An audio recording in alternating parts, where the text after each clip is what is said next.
facem bum acum cu păhărelul ăsta de ceai. Bum! Da! Am făcut bum cu păhărelul de ceai.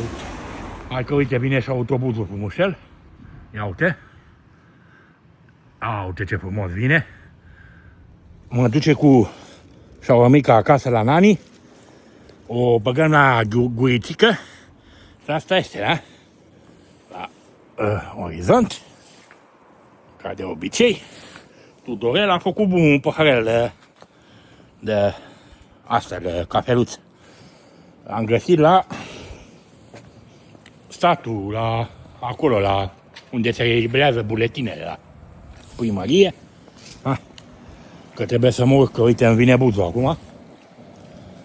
Și asta este. Hai, că îl public și pe ăsta pe net, uite, acum mă urc în buz. Așa, pa, pa. Hai că mă urc acum.